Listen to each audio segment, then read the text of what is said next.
I will say it's just fun to be part of organized real estate right now with a lot of these things happening. Okay. You don't have, you just did it before, so I did. Okay. All right. So welcome to our fourth class. We have one more after this, believe it or not. So we are 60% complete. We'll be 80% after today. Today's topic is objection handling at your own fee. I'm going to run you through just some psychology of objection handling.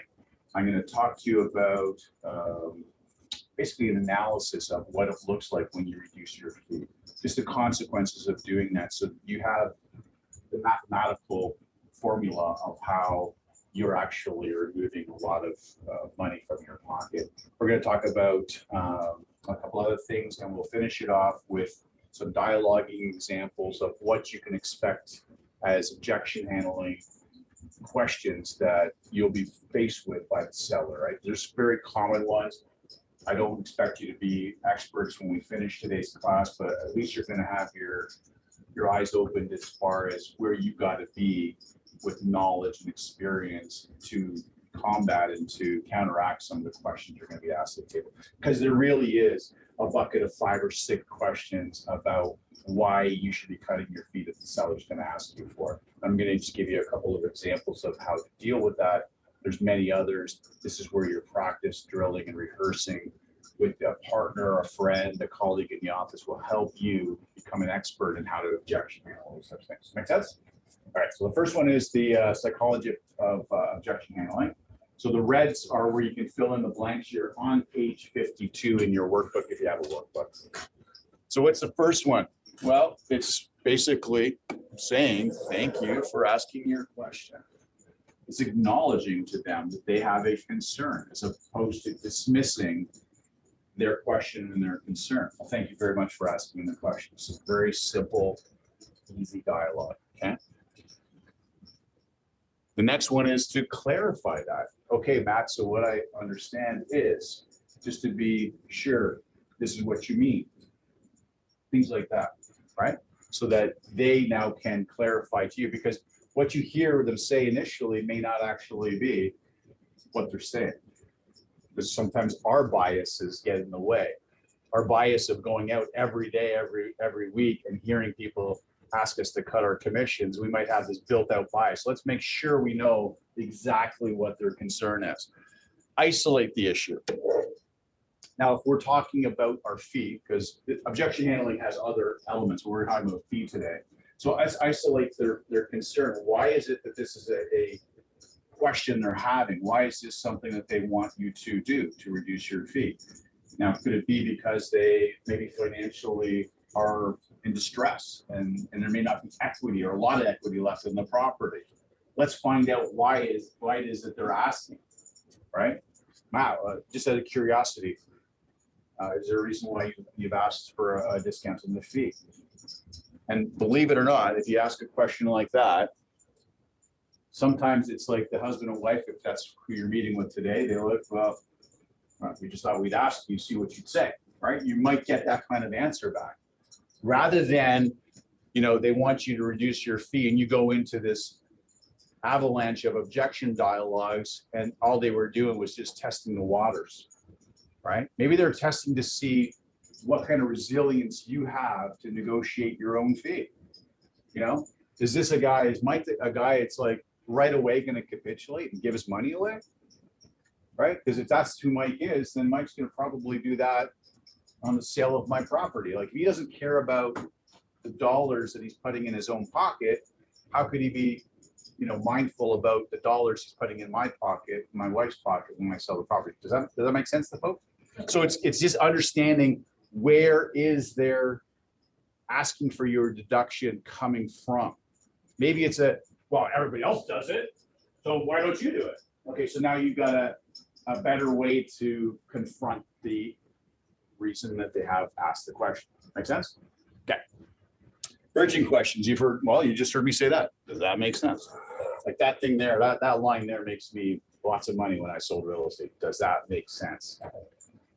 Can I share something with you? It's one of those where you will share a story about somebody's past either good experience that they've had where they chose to not have you reduce your fee, or a bad experience where they chose to have somebody reduce their fee and the outcome and consequences were not to what they wanted.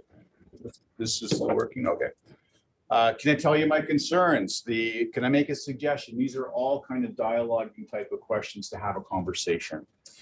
And I always finish off whenever there's an objection.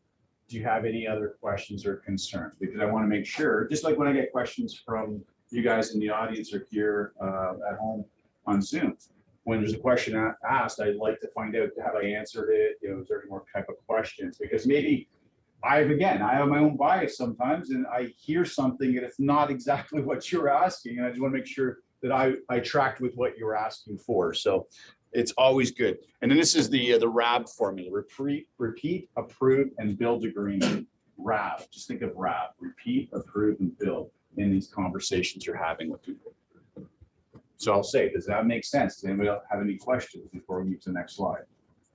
Jennifer, I was wondering if you have an example of how you might use these phrases.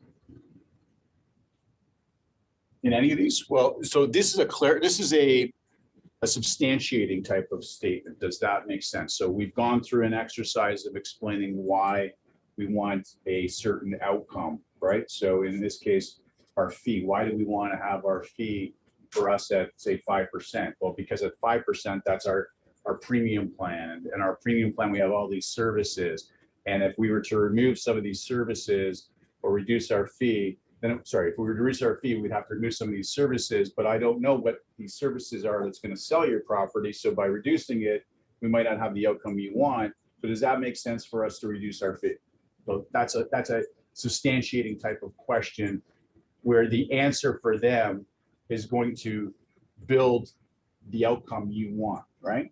So them saying, oh yeah, that does make sense, you know, that if we removed it, I lose money, let's not do that. Or no, it doesn't make sense, meaning that take that away and I'll risk it, right? So they're having to actually make themselves making a decision that they can't do it, right? It's an internally impossible decision for them to choose a path that is not going to have the outcome that they want ultimately.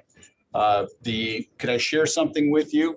As I said just before that, those are the stories that I've compiled as a realtor, that you'll compile as a realtor, of examples. And they may be personal experiences that you've had yourself, or they may be experiences that colleagues have shared with you in the office, right? So can I share with you this story of what happened to a buyer, what happened to a seller that I had, or that a colleague of mine had, where the outcome was not a positive outcome, and that outcome that wasn't positive is because of a decision you're considering to make right now. They already kind of get that part of it. So they want us to make this decision with them, which we know is not the right decision. And let's share with them a story about somebody that made that decision and the outcome was not positive. That's where can I share this kind of story with you, right? Ultimately, you're building this database of experiences as a realtor, right? A lot of professions have people that have to, mentor. Doctors, think of doctors. They have to intern at a hospital for a time before they're getting their own practice, right? Lawyers do the same thing. We don't have a system like that built into our industry, but doesn't it make sense that what you're doing is kind of interning right now early on in your state? So you may not have all your personal experiences, but if you come in, talk to other realtors, join our Zoom presentations, come to our meetings, you're going to hear people's experiences and make them your own and make them part of your story, make them part of your conversation when you're meeting with buyers and sellers. And I'll say that again. Does that make sense? Because if you said no, that doesn't make sense, you're disagreeing with me on something that you shouldn't be disagreeing with. And that's kind of the purpose of asking that style of question. Did I answer the question? Yeah. Next slide. Amateurs practice until they get it right. Professionals practice until they cannot get it wrong. Very simple, right? I talk about actors, athletes. I had an athlete, many athletes that were clients of mine, one that became the #1 pick in the NHL. That guy practiced 4 or 5 times the amount of game time he was playing, right? So for every hour of game time, he was practicing 3-4 hours for that 1 hour a game. That's really the level you need to be at initially in, let's use the word, in your interning phase, right? Like even if you've done, $100,000 right now, or 150 or 200, or you're at 20, you're still really interning. You need, in my opinion, you need to get up to over 50 transactions as a real estate or as a realtor before you're past the intern stage. That's my personal observation in 31 years. You need to have that type of transaction volume under your belt to really graduate into you're no longer an intern. That might take you 10 years at 5 deals a year, right? May take you 5 years at 10, sorry. Yeah, math is actually one of my strong points. I'll be honest. You'll see that in the next couple of slides. But you really need to have that because there's so many unpredictable variables in our profession. It's not easy. We don't all just put it on MLS and it sells. There's so many variables that come to play here. And to have that kind of 50 transactions under your belt, you'll have seen most, if not all, of what happened. And you'll certainly have heard, because you're invested in the business, of other experiences from other people to build out that knowledge base. Because of course, do you really want to go to the surgeon that's only performed 5 brain surgeries? Probably not, because that person wouldn't be allowed to do the brain surgery. They'd be assisting on it with the main surgeon, right? So you guys need to get to that level. We have a question. Would you include leases as part of that? Yes, 100%. Leases do count towards that knowledge. Listen, you work as hard and sometimes harder on a lease than you do on a purchase. Absolutely. There's so many more variables involved in the lease than there is. And of course, you guys are getting paid your fee at a fraction of the purchase side. But leases they're amazing experience opportunities for you. If you get realtors that are willing to provide you with lease leads, take them. I know realtors that are Chairman's Club realtors, and this year, just the entry level to get into Chairman's Club for all of us, and I'm going to sit down because it's a big number for me to hear, was like $1.5 million to become the entry level of Chairman's Club. So Chairman's Club in Royal LePage is the top 1% of realtors across Canada. That's about 200 agents because we have about 20,000 members in Royal LePage. The person that came in at 200 made 1.5 million last year. There's people that make that kind of money and a lot more. And I know this is not all about money and whatnot, but those people that I know that are in that segment, they do leases.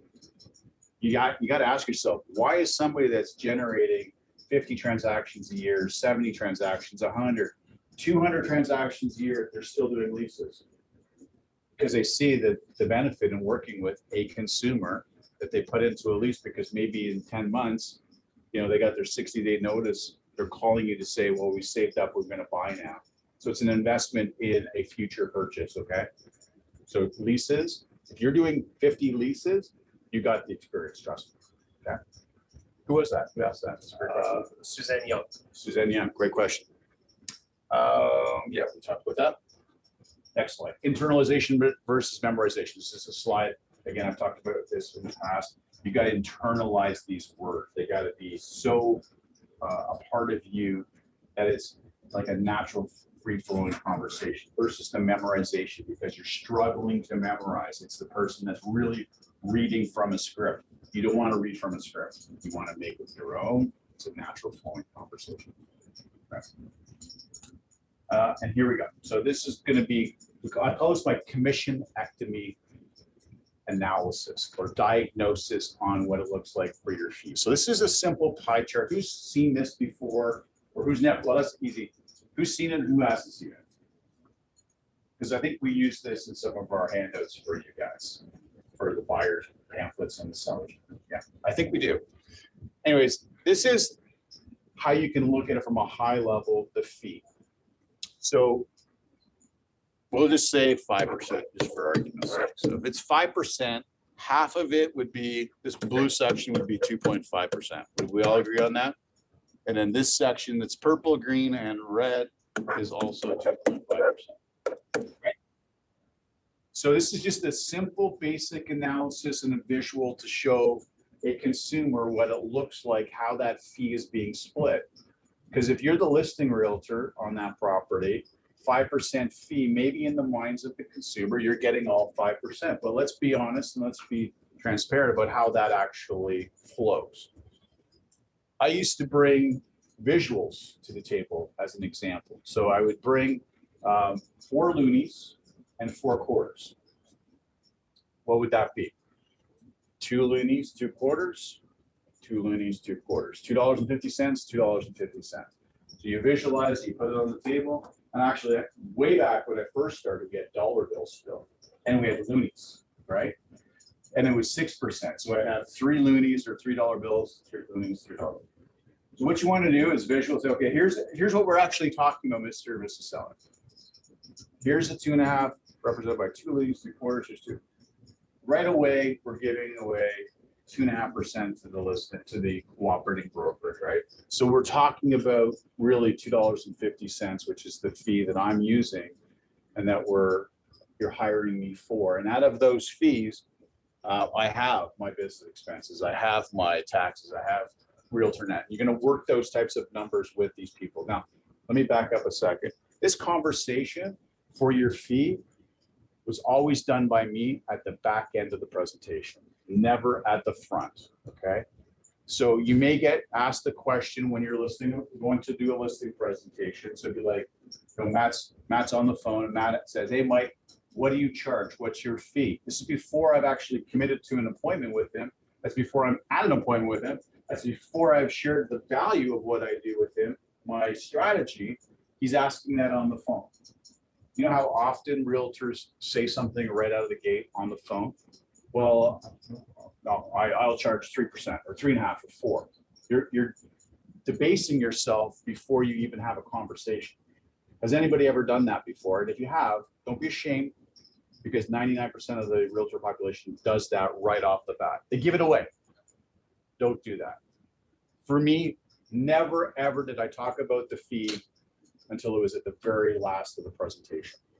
So if Matt asked me the question, Matt asked that question. How much do you charge? Well, I don't know. Actually, it'd be, gee, I don't know. Here's another dialogue. This will make you guys money. Gee, I don't know. Gee, I don't know, Matt.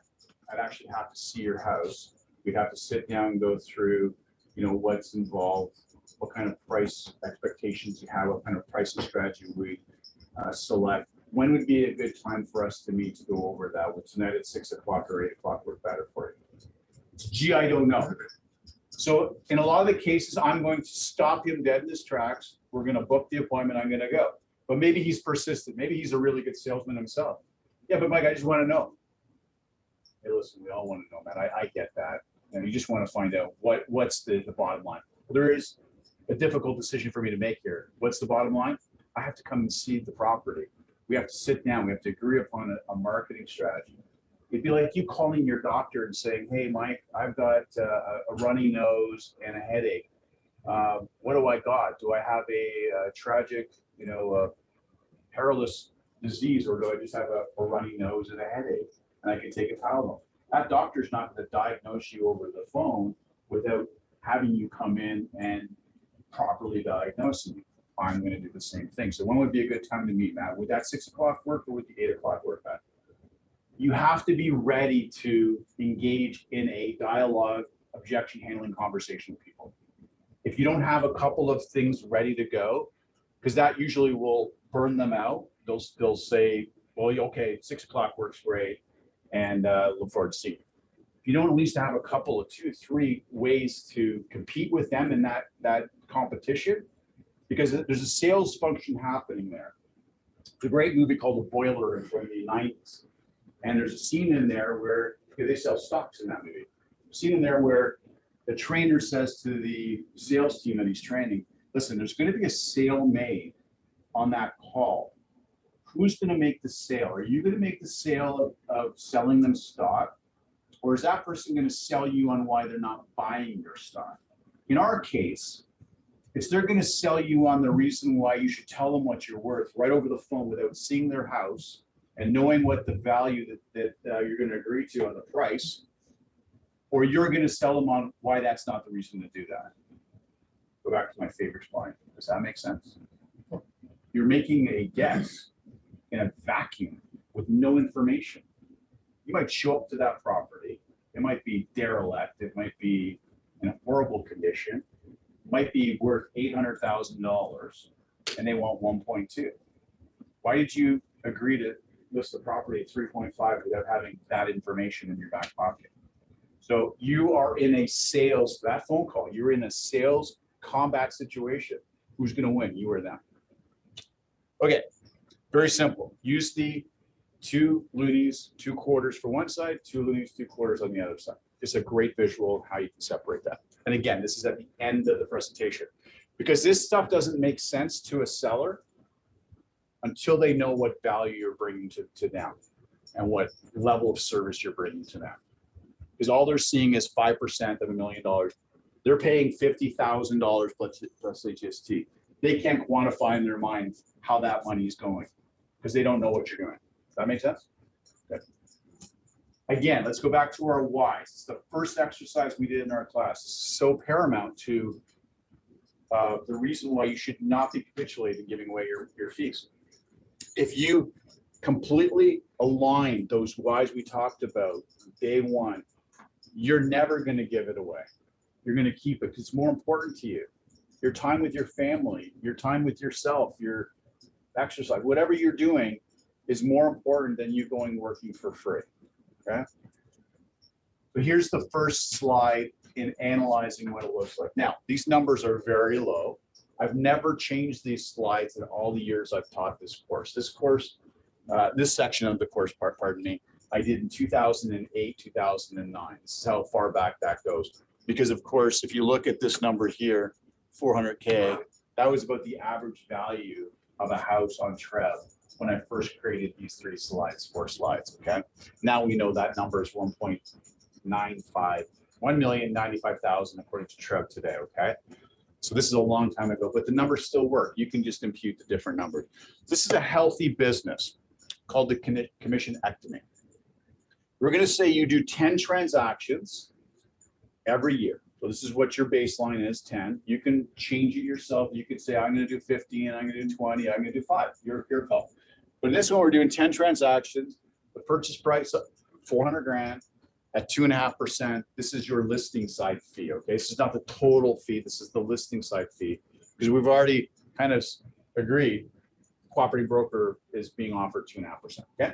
So we're talking our side of the fee. So in that calculation, that comes out to $100,000. We're imputing 35% worth of expenses.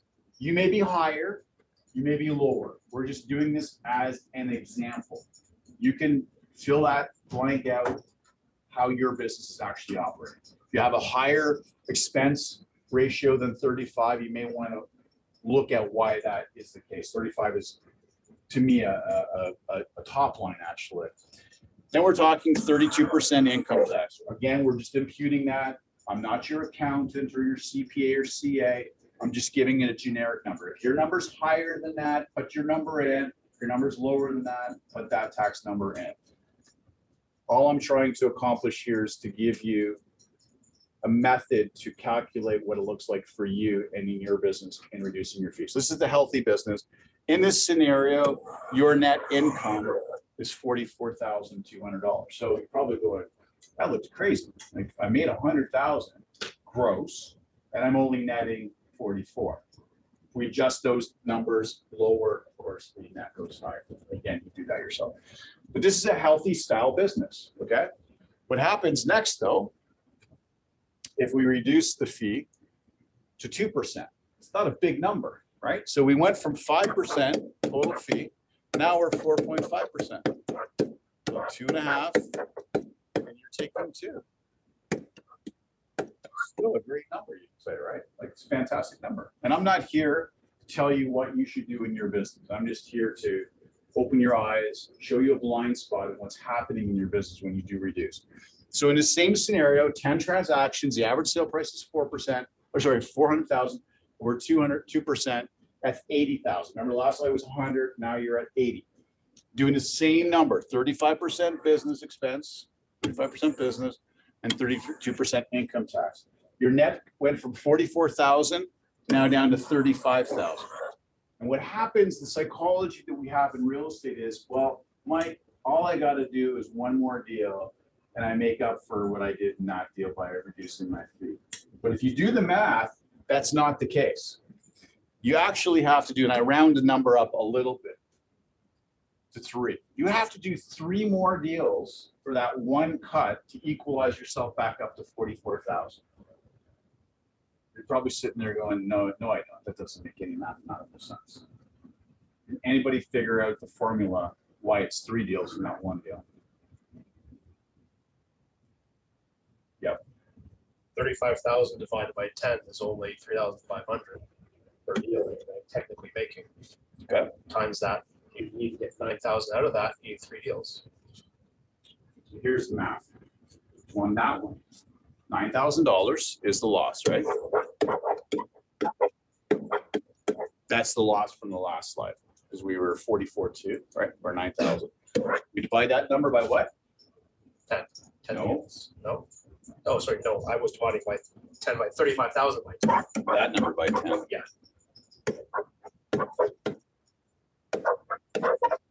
The number comes to 2.5. I rounded it up to make it more dramatic for you guys. Okay, but it is 2.5. Round up to 3 deals. So that's the math to get yourself back to the net profit side of things. Does everybody understand that now? Just write that down in your book because you'll probably forget that math. Most do. Most people call me later and go, I don't get that, Mike. So what you've done here is you've taken the loss, the $9,000 loss that you had from the previous slide. You take that number, that's your net income. You take, because you did 10 deals. So that's your net income on that. It's 3536.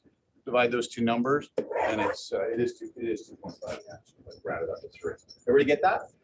Okay, so that's crazy, right? Like, in our mind, and believe you me, I didn't figure this out until I became a broker. I didn't even know this when I was selling real estate, because in my mind, I always thought, oh, I'll just do one more deal and it fixes that problem. And when I actually sat down and did the math, I'm like, oh, this is crazy. Okay, so it gets worse. It gets worse, unfortunately. So now we're going to this scenario. This scenario is 2.5% to cooperating broker, 1.5% to listing, which is us, right? This is a 4% listing. Again, it doesn't sound like it's a bad listing. Like 4%, people are doing this all day long. Okay, we're using the same numbers, 400,000 on average, 1.5% now, so 2.5 or 2. Our gross in our business, we call this GCI. Some of you may have heard this term already, but for those of you who haven't, GCI stands for gross commission income. So write that down just if you haven't heard that term before. It's a very important term in our industry.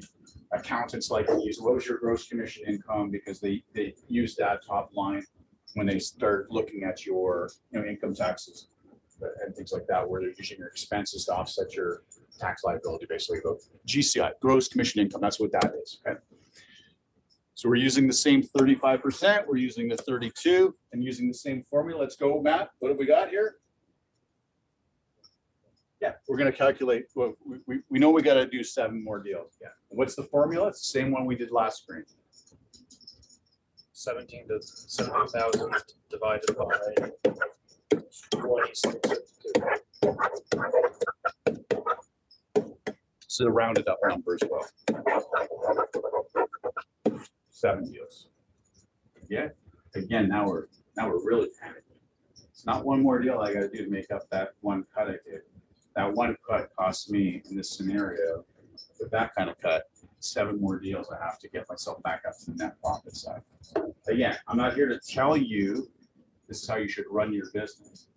I'm sharing with you something to make you more aware of what the consequences are of reducing your fee.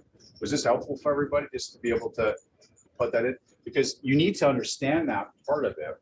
So let's say you have a listing presentation tonight and you've done the homework already, and And let's say you figure the house is worth $1.2 million. That's the number you think that you should be selling the property at. Work the math out on those three scenarios of what that's going to look like before you go to your listing presentation. Why? Because it is your why. Let's go back to why you're in the business.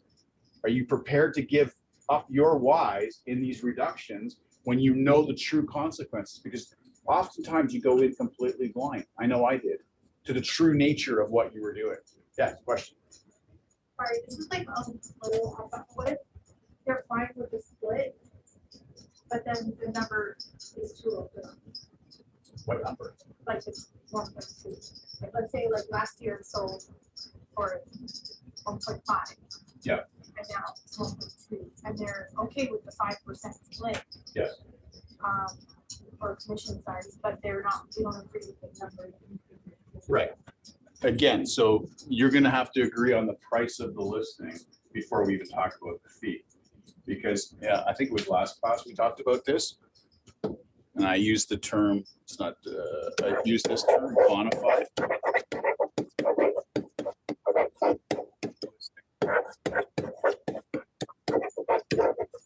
If your number is 1.2, but they want 1.5, is that a bona fide listing that you're able to sell in the marketplace? Possible, right? Totally possible. Unless you find a buyer that's completely incompetent. And if you work with a completely incompetent buyer and work for them, you're liable because you haven't provided them with your, your knowledge and what you know. Like you could count them as a customer, I suppose, but there's still a duty of care to a customer, right? You can't just do that to somebody that is unaware, right? So you wouldn't have a bona fide listing in that case. And that's where you would determine whether or not you even want to embark on this journey with them at 1.5 when you know the market's at 1.2. And we had a year ago, a few months that were, if we were to diagnose it psychologically, we'd call it a schizophrenic and psychotic marketplace that there was no sense to it.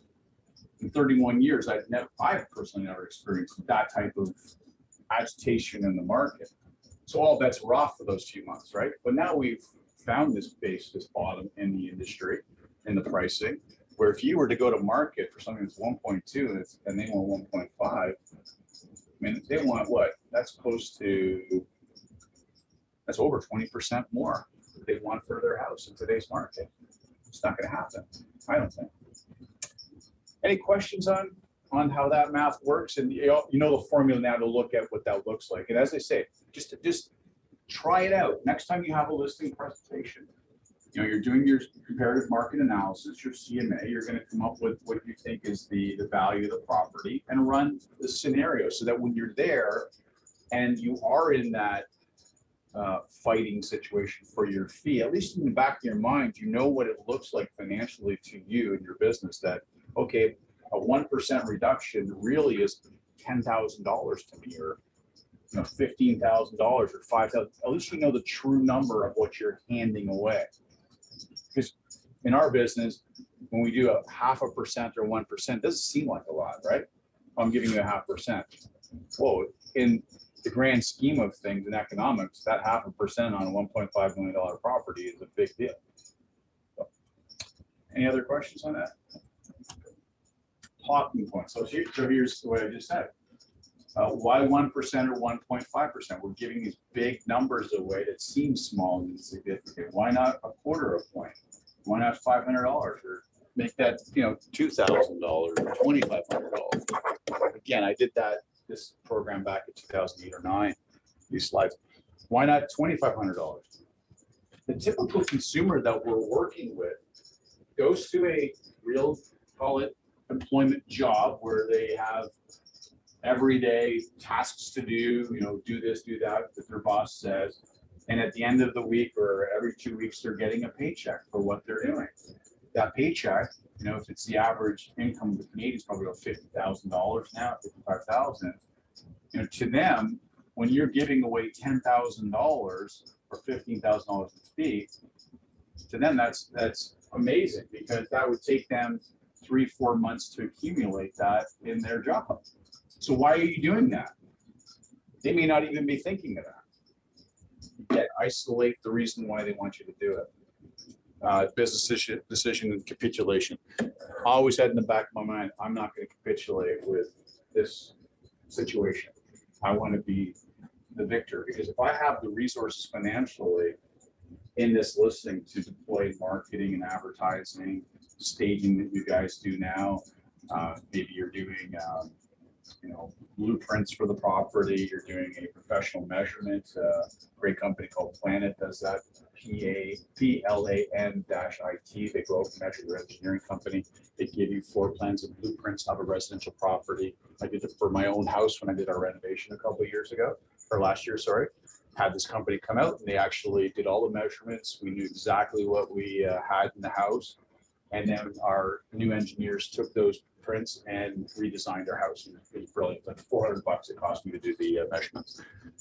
Some of your staging companies, or virtual tour companies, I should say, are doing measurements now built into their platforms and their offerings for you. Next one here. So here's some just examples of what you can expect to experience at the kitchen table or wherever you're doing a listing presentation from the seller to you as the listing realtor, okay? Another realtor said they would cut their commission. Has anybody been at a listing presentation table where a seller's asked them that question? Yes, one nod. Nobody's ever asked you that question on a listing presentation?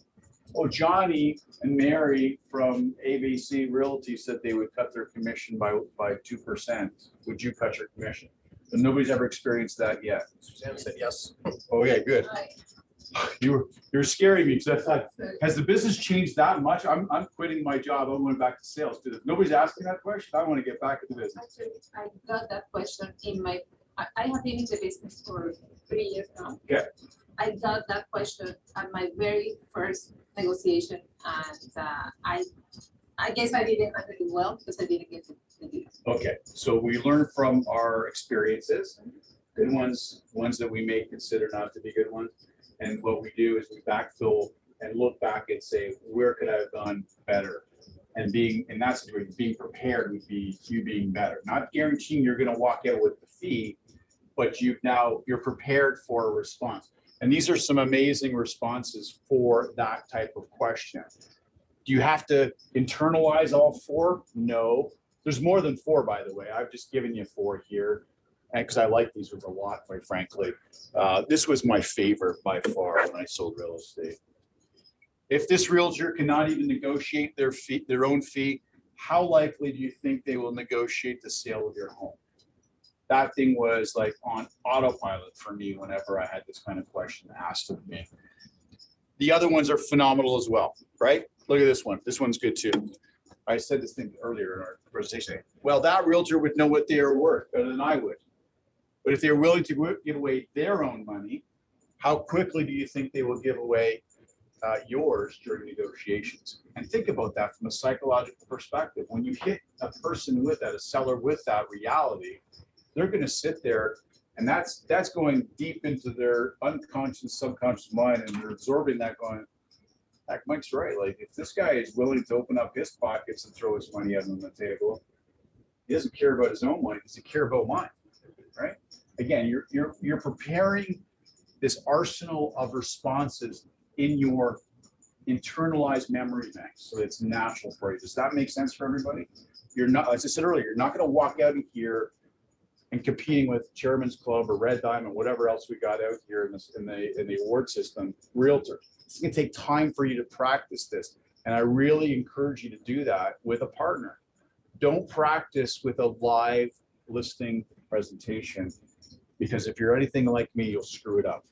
And I screwed up without practicing. I learned my lesson. I did PDR all the time. Practice, drill, rehearse. You had a question? I was just gonna say, so this doesn't happen yet. I have to work for today, so I hope this doesn't happen. But it happened to me with a buyer where they were like, oh, like, we'll just give you back 10 grand. I guess somebody else said that if they buy with them, they will give them 10K off of whatever they need. Right. I've only heard on that side. So But they signed up a buyer representation agreement with a buyer, and that was part of the condition that I they don't signed. know if it was in the act, I don't know if that's legally allowed to. Yeah, no, it's definitely allowed. Like you can negotiate. So the question, can I hear over this? Maybe. The question is on the buyer side, not on the listing side, that somebody rebated $10,000 back to a buyer. Is that legal? First of all, yes, it is legal, so long as both parties have agreed in writing to that. Again, this is your business. Do you want to operate your business for buyers and for sellers with that as part of your value offering that you're going to give away a percent or actual dollar amount? You know, that's your choice. I didn't do that. I shared with you last week my listing options, right? My 3 different plans. Well, for buyers, I was not in the rebating business. There'd be times where, as a closing gift, like I had a appreciation kind of program in place for buyers and for sellers, where I would maybe cover their building inspection costs, or I'd cover their legal fees or something to that effect. But I was never rebating dollar amounts back to people. But yes, you can. It is completely legal so long as both parties, you as the realtor representing the brokerage and the buyer, agree to whatever that amount looks like. If you're going to do this, and this is the if, right? Because I don't advocate you do this, but if you're going to make this a part of your business plan and strategy to solicit other business, one, be forewarned that that's what you're going to be doing. You're going to be reducing fees for every transaction, be it a buyer side or seller side. Like, you just have to accept that going forward. You're going to be in that business, okay? 2, our brokerage does have a commission rebate form document. And I think that's exactly how it's called, right? Commission form rebate, or do you know that? Commission, our deals department has it. Oh, is it? Okay. So a rebate form. And then that rebate form, it's a contract between the brokerage and the buyer, or it's a buyer, quite frankly. It's a rebate for a seller. You just reduced your fee on the listing. Okay, so this is typically for the buyer. And then that spells out, you know, the amount of fee that's being diverted to the buyer. But what's really important in that is that the monies being diverted to the buyer are not being included in you, the realtor's gross commission income calculations. Why would that be? Yeah, because if you made $25,000 in GCI and you're giving $10,000 of that away, without this document, this form signed, where the buyer accepts and acknowledges that this is income to them, it's up to them. The onus is on them to report that as income. If you don't have that rebate form signed, you actually are getting, I think it's T4, right? T4As.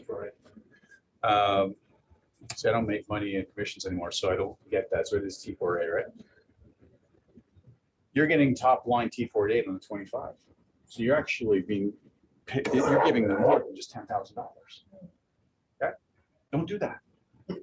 If the rebate form signed, so that they acknowledge, it's up to them. If they choose not to report that as earned income for them, that's on them, not you. But now your GCI was $15,000. A lot better. Okay, makes sense? Just a few comments. Victoria had clients complain after signing with them. They ended up missing the hot market and selling for $300,000 less than they could have. Okay. I hope they didn't blame you. I hope. No, I don't know. hope not.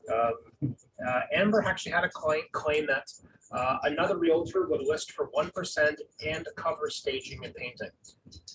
Wow. I don't want to know who the other agent is or whatever, but they sound like they're running what I would call this type of business. Charity. How much is left over? Yeah. The liability we have, just so that you know, as realtors in a transaction is huge. Okay. And so to make it worth the risk that you take every day by working with a buyer and a seller, like the legal litigious risk, and I am the one, unfortunately, I guess, that gets those cases here in our office anyways, all the notice of claims.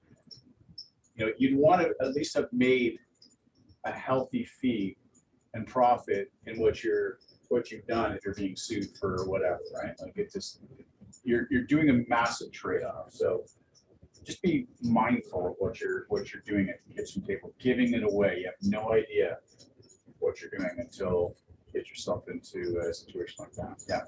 Gagan's having issues with buyers asking for kickbacks. It's getting worse and worse, especially in Brampton. What's a good kind of strategy to deal with that? Well, it's from day one. Like how are you establishing the relationship with the client from day one? Because if you're not firm on how you're working, that this is a buyer representation agreement, that we're exclusively working with one another. So if you're not even getting that document signed day one, working with people, we talk about that in the working with the realtor, or working with buyers clause, right? If we're not getting the short form off, right, buyer representation agreement, and establishing upfront that the fee that you're being compensated is 2.5%. You don't have to put plus HST, by the way, in that. You do, great, fantastic, but HST is imputed regardless. So if you choose as a seller not to pay the HST to the brokers or to the lawyers or whatnot, well, then you have Revenue Canada chasing you for that because it's a service, right? It's payable. But you need to be very firm from the start with the buyers, because if they're coming up in the midst of a transaction and asking that, then maybe the process of getting them signed on the buyer agency agreement wasn't as clear in their mind. So, for me, I want clarity before I go working with anybody. Okay. In fact, if somebody at the buyer interview with me was like, no, I'm only going to work with you, Mike, if you rebate 1% back to me. At that stage, that's a term, right? Like they're presenting me with a term. Do I want to work with them? I'm going to rebut that and say, well, I don't know why you want to have a 1% rebate type of thing. I'd go into some dialogue of why that would not be, the best in their best interest. Because if I'm giving away 1% to these people, and I'm getting 2.5% of the fee in 5 other buyers, how much really am I going to be paying attention to you? And I would use that as a dialogue. Like, let's be honest here. And I probably wouldn't want to be in a buyer representation agreement. I'd be in a customer representation agreement. You wouldn't be my client. I wouldn't offer you fiduciary responsibility. Duty of care, that's it. So you have to have, responses ready to debate with them. Yeah. Gagan asks if there's any way to pay a referral to a non-agent for referring business. No, that's called a bird dog fee. Bird dog fee. Crazy term, but it is a term. Has anybody heard of this term before in our business? Bird dog fee. You never taught you this in your courses? Amber says yes. Awesome. So a bird dog fee in real estate is paying a third party, as Gagan said, for a referral of a transaction, be it a buyer side or a seller side. We can only pay in our industry a referral fee or monies to a party to the transaction. Party to transaction would be your buyer and seller. Okay. Anything else is considered to be a bird dog fee. It's in the RICO legislation. It's a violation of the act. Do people do it? Let's get that dirty nonsense out on the table. Yes, they do.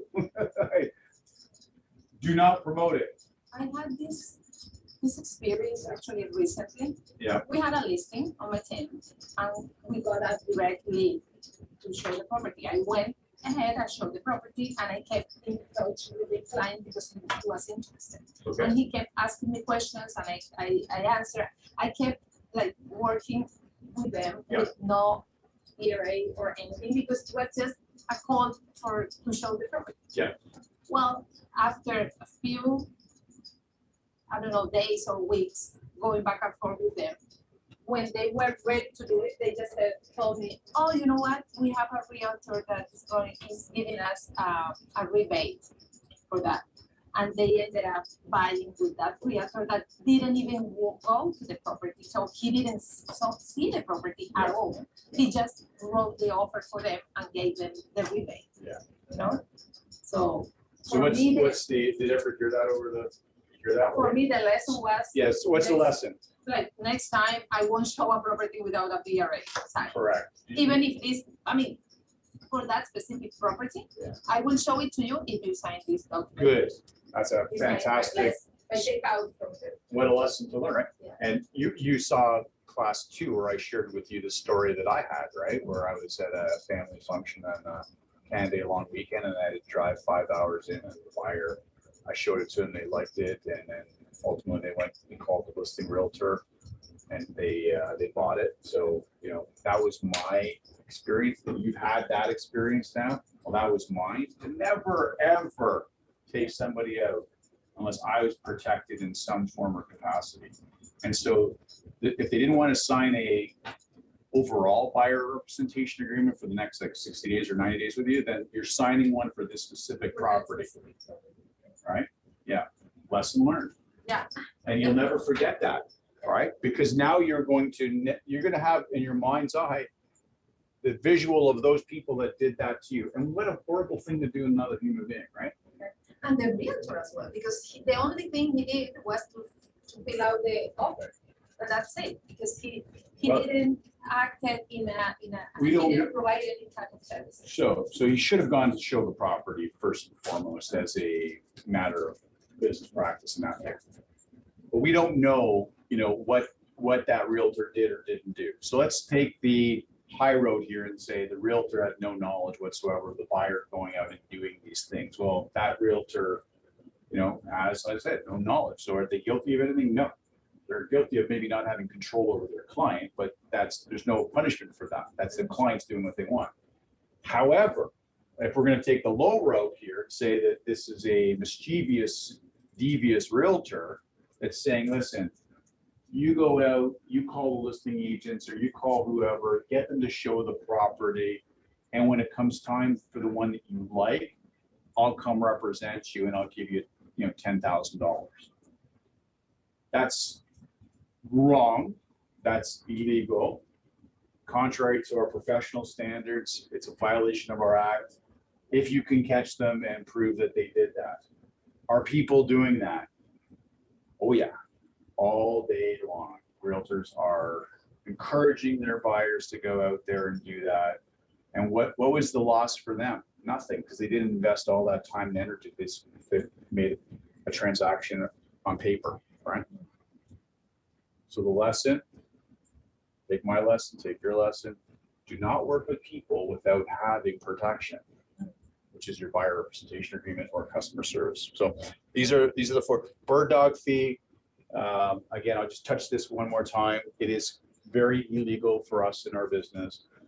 It's epidemic though. Like, let's be honest with each other. People are doing it. People are paying for leads to friends and people, whatever.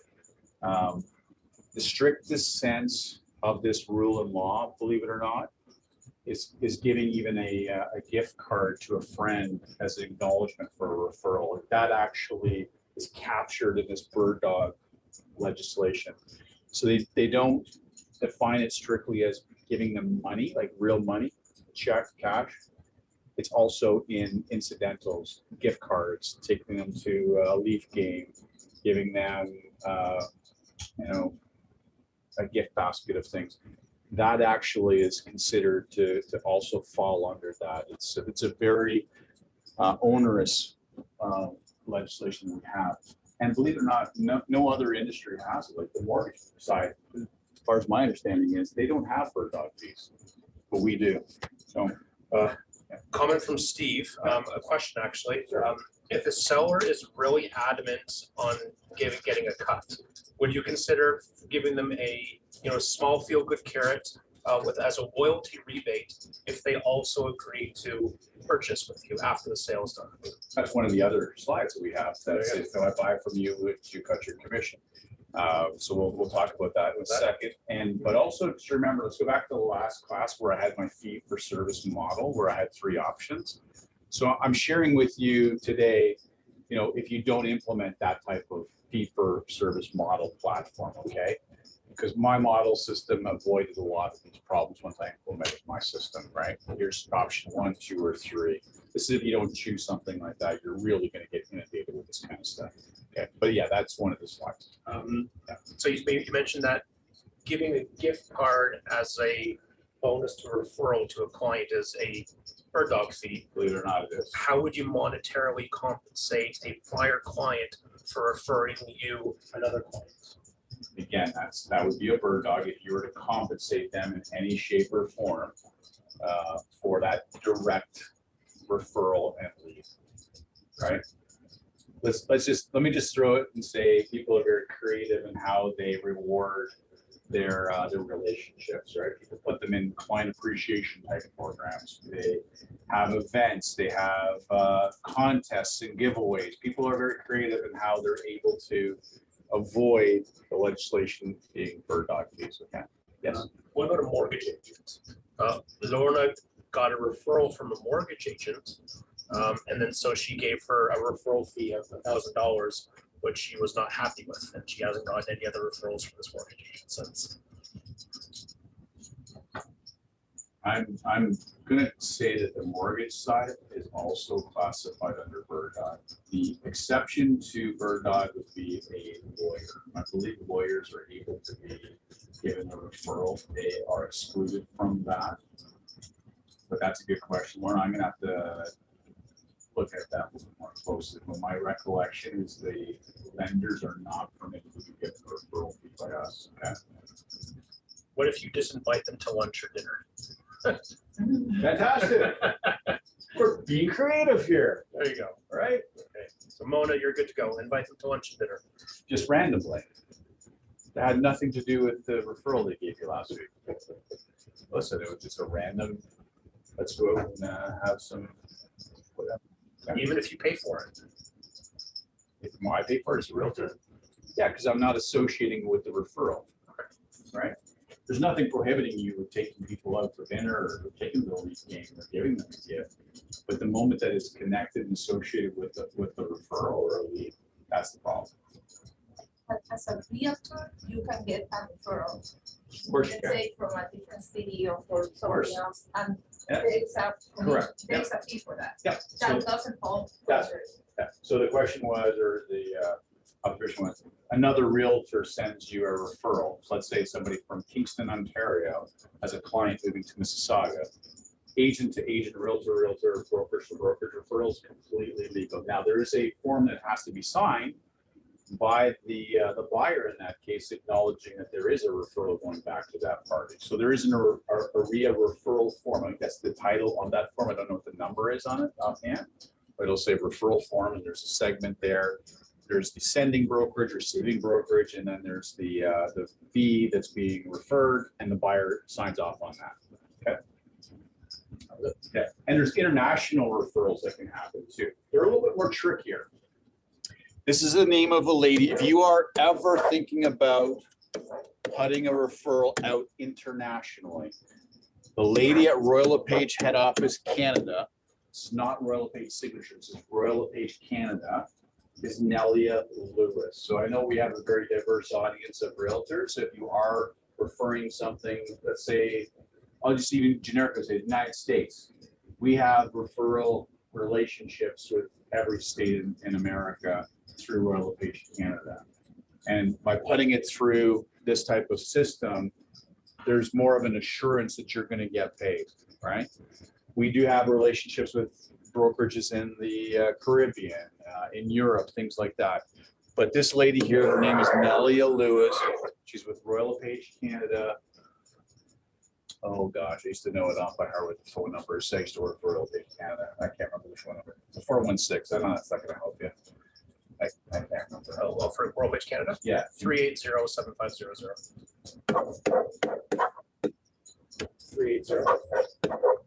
380-7500. That's the main switchboard, right? Okay, so that's the main switchboard for Royal LePage Canada. You can just ask for Nelia, or she. You probably find her on our network and email her as well. It'll be, one of the options is directory. You know what? I'll tell you right now. Nelia emailed me yesterday. I'll tell you exactly what her email is. You said the directory as well. If that number will take you to the directory.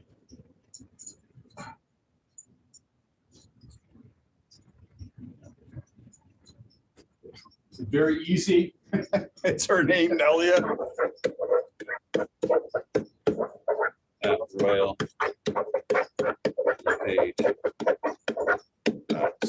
What are we asking her for? We're just talking about referrals that go outside of Canada, international referrals, so like the United States, the Caribbean, Europe, Africa. Could be, we have relationships all across the world, but not everywhere. So if you were looking at sending something that's going out, you have a buyer, or you have somebody who wants to buy some or sell something in another area, jurisdiction, Jamaica, right?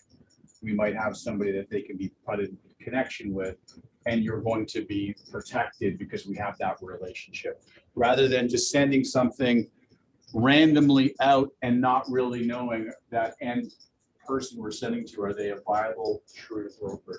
That's what we're doing. Kennelly would just provide just documentation or She would help advice. facilitate you being connected to somebody that's on the trusted network system, right? Question? Does that work outside the province too, like Alberta?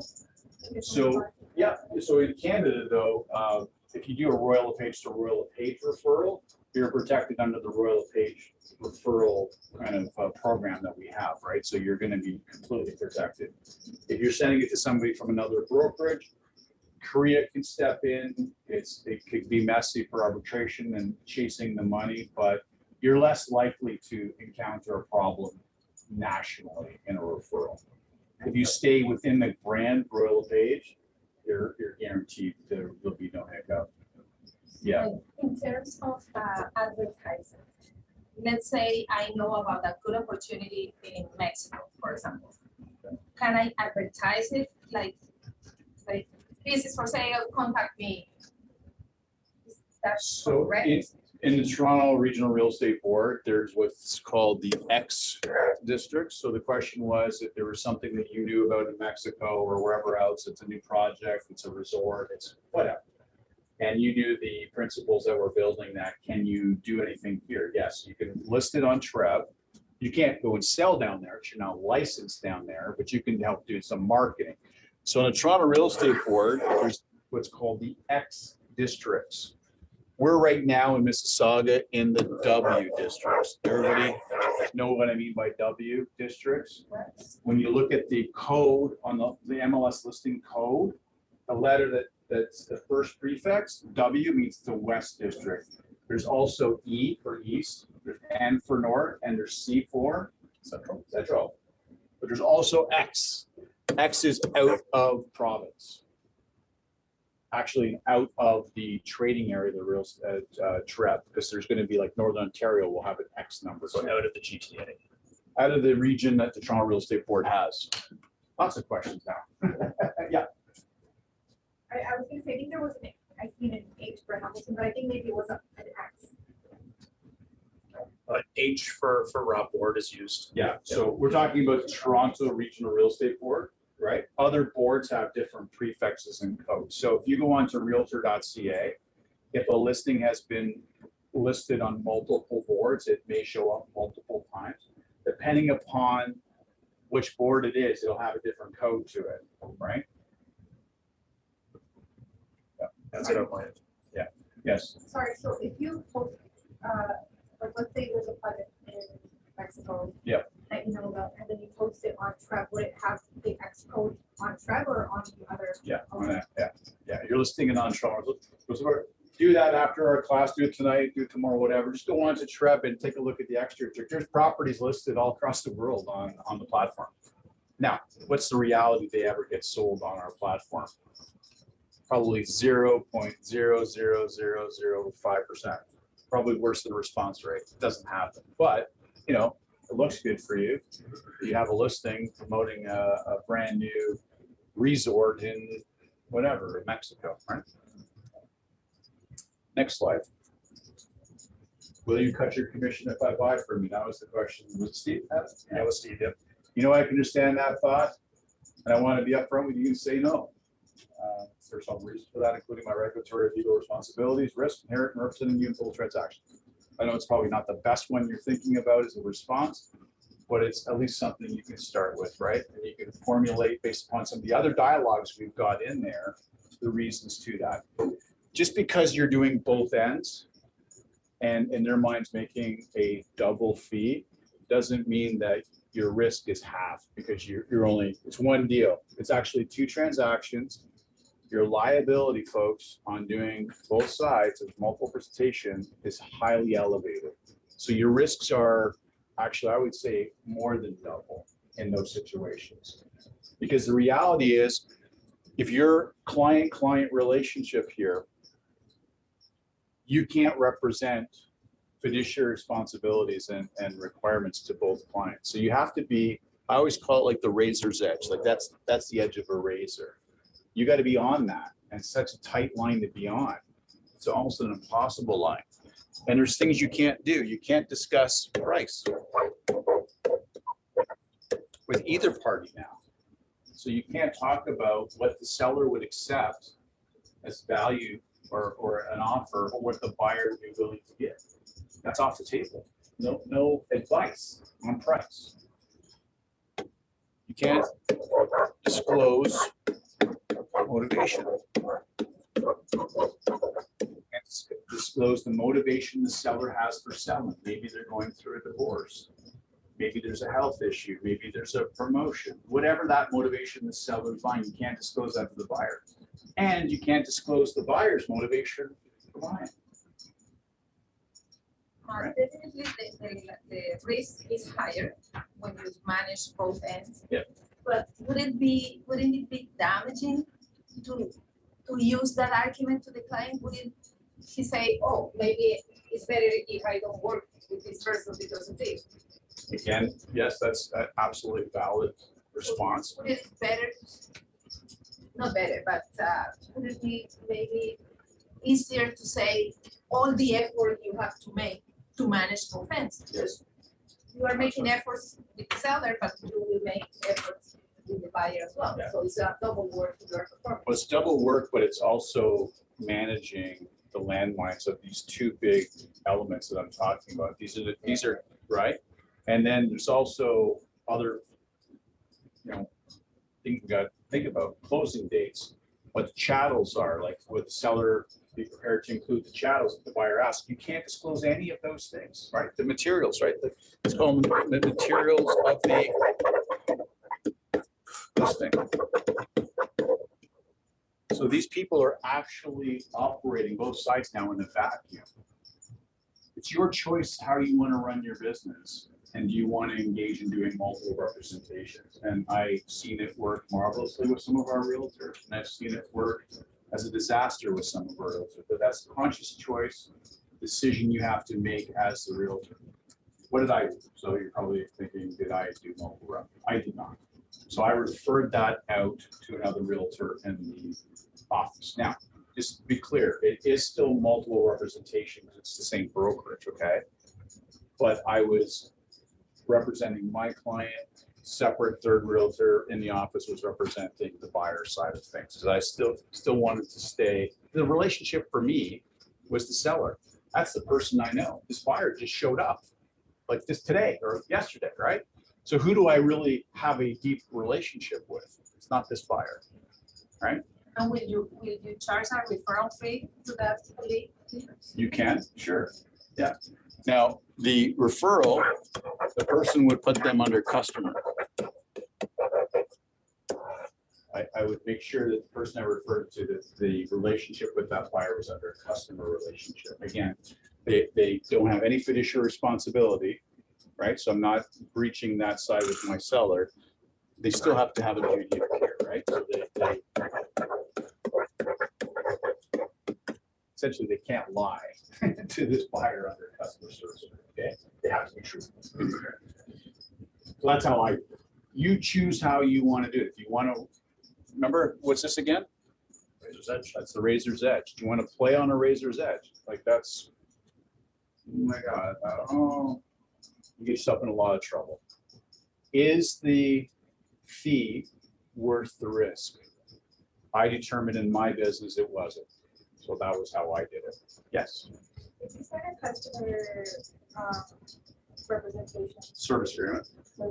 Yeah. Is it still 2.5%? Like the split? Yeah, there's whatever you negotiate, right? There's a fee inside of that built into the platform, just like a buyer representation. It's just a different model of representation, right? Yeah. Amber's wondering if you have any insight if Ontario is going to be changing the multiple rep double end system. Amber may have missed the first part of before we started recording. And so, yes, this is unfortunately a thing that is bouncing around provincially right now as an idea. As I said before we started recording here, a cooling off period of 3 to 5 days is being discussed. Mandatory building inspections are being discussed, and modifying or outlawing multiple representation is being discussed. This is a political battle, one that I've taken on ferociously as part of probably one of 5 people in the entire province that has been having aggressive conversations with MPPs about this. In fact, yesterday, Tim Hudak, who's our CEO, and I discussed this for about 15 minutes, and he thanked me personally because the minister that oversees our business told Tim, he goes like, I met with Mike, and Mike's opening my eyes on the reality of why we shouldn't be doing this. So I would say I'm kind of at the tip of the spear for fighting back against this kind of legislation. And it's not the, let's get this clear, it's not the politicians' fault here.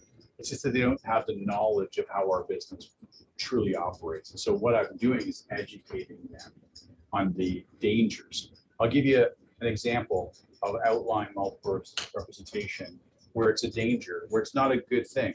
One, it eliminates choice from the transaction. Choice of the realtor, whether they want to work with them, the choice of the consumer, whether they want to work with both sides. You remove choice, it's not a good thing.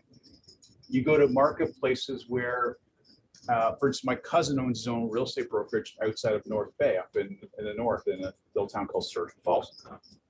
My cousin, his name's Michael, last name's Page, sells cottages, vacant land, farms. He has about 70% of the market share up there. He's the go-to guy.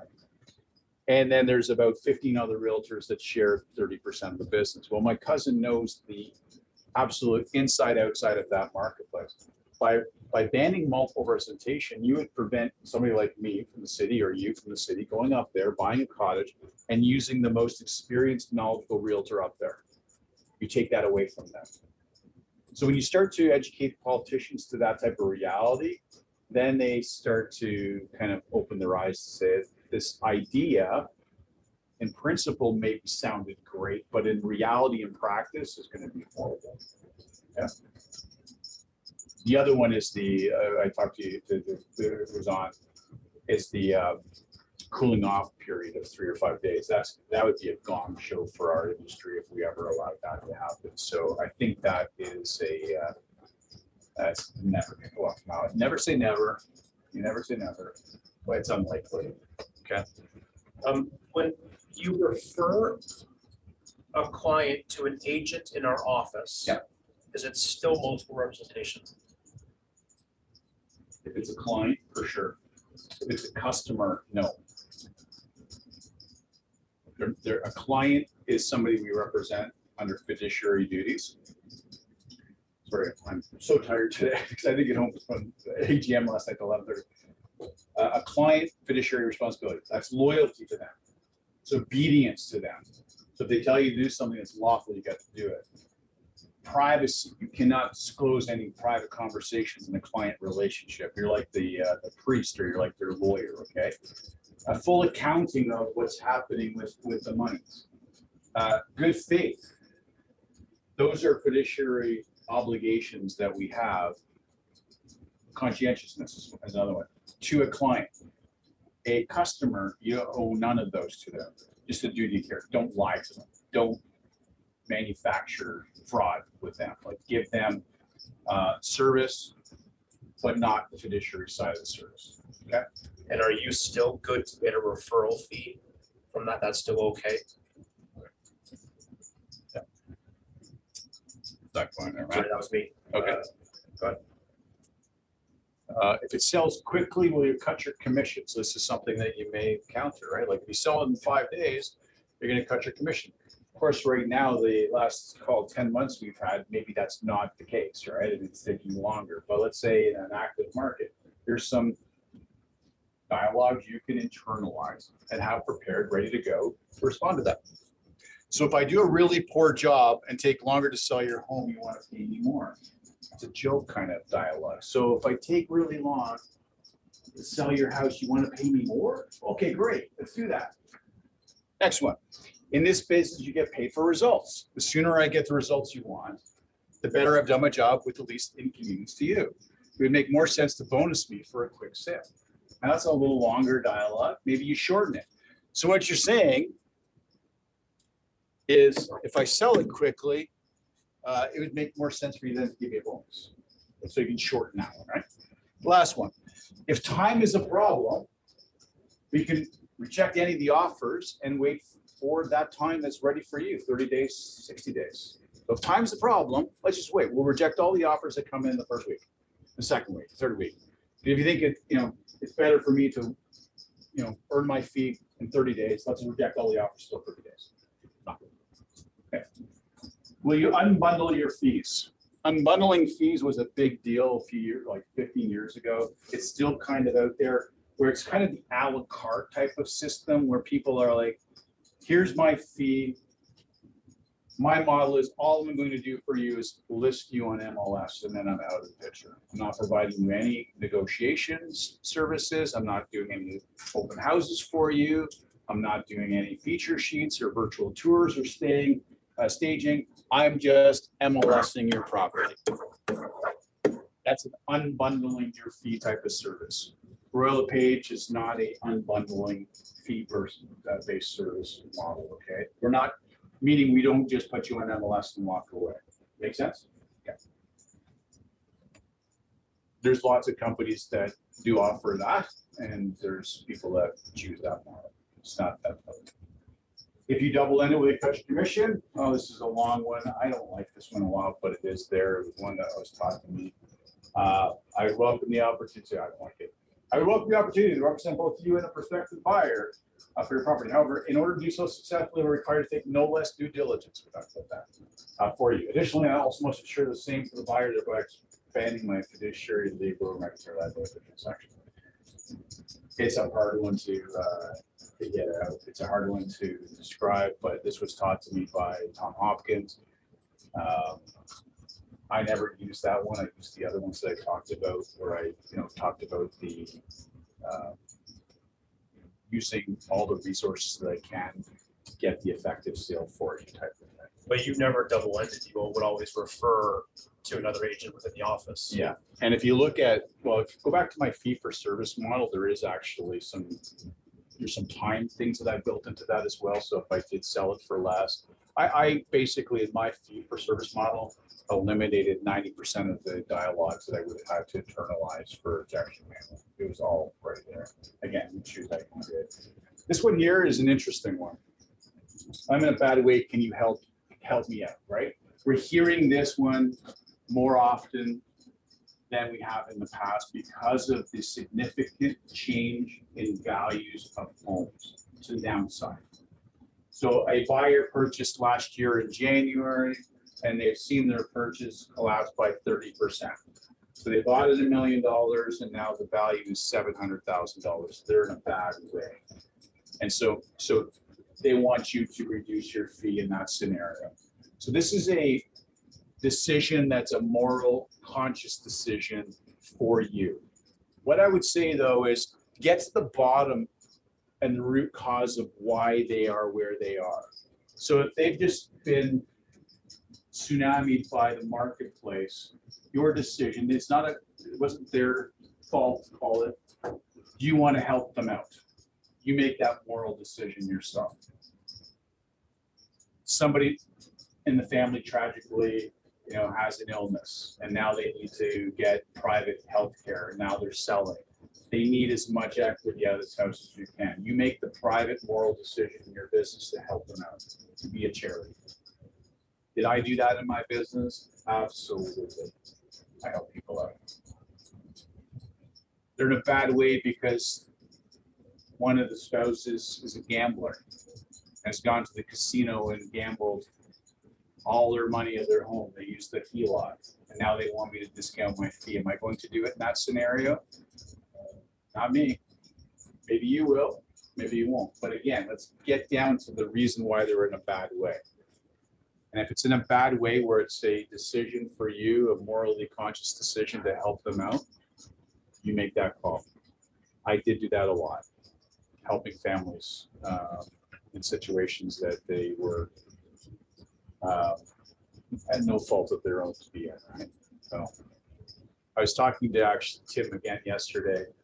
One of the cool things that AREA is working on, this is amazing, me in 31 years in real estate. If we could put this together, it'd be fantastic. A health and benefit system, medical and dental to real estate. They are actually going to take a serious look at making that happen for us as members of AREA. So life insurance. You already have life insurance with Trev, if you're a member. It's 50,000 for death and 100 for accidental. And if you're a member of MREV, the board that I'm president of, you get 30,000 for death and 50 for accidental. So both boards, you remember both boards, 50 and 30, and 50 and 100, right? Awesome. But there's no medical, there's no dental, there's no disability or critical. That's something we're exploring. And I talked to Tim at that, with that, I talked to him for about a half an hour on a bunch of things. This one, my life experience last year with my daughter, my family, thankfully I had the financial resources to weather what we went through. How many people would have been able to do that? You know, not a lot. Not a lot of realtors would have been able to do that. So if we get something like that, it's a win-win for us. Let's see, next one. Going forward, so our last slide. Did I do this in records? Oh my God. I got you guys out of here. It's so hot and I'm so tired. So. It is hot, right? I know. Sorry, yeah. At home, you're probably sitting, it's nice and cool. And here, it's probably about 100 degrees, right? It's like beach weather. Anyways, here's your homework. Practice the dialogues and scripts that we just saw. If you look in your workbook and go forward, there's a whole bunch of other scripts in your workbook that are embedded in there for you guys. As I said, you're not going to be an expert today or after my 5-week course in anything that we're talking about. It's just giving you these insights to shine lights in your blind spots in your business to help you move forward.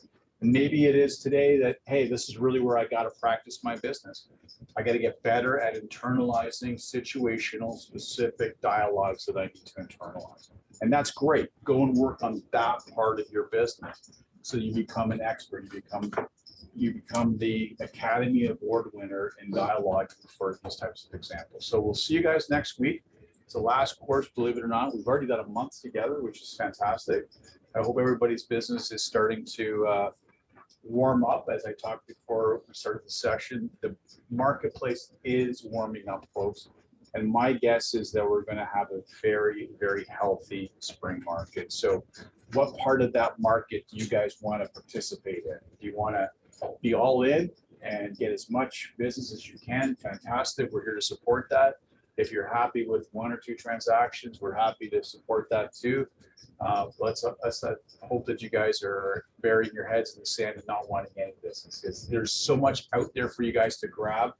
It's been 10 months of stagnant growth in this marketplace. I think we found the bottom, and I think you're going to see the next 3 or 4 months being very positive for you guys. So take advantage of it. Get out there, make those phone calls, get those relationships going, and have the life that you want to build, that you dreamed of, all those whys that you started the career with. Make it happen. So we'll see you guys next week. Matthew, are we at 11 o'clock as well on Friday? Same time. Same time. So 11 o'clock next Friday. Have a great weekend. Stay safe. I hear there's a massive storm coming to hit us again today. So if you are having to be out on the roads this evening, please drive safely, okay? See you guys next week. Thank you. All right. Thank you. Cheers. You're welcome.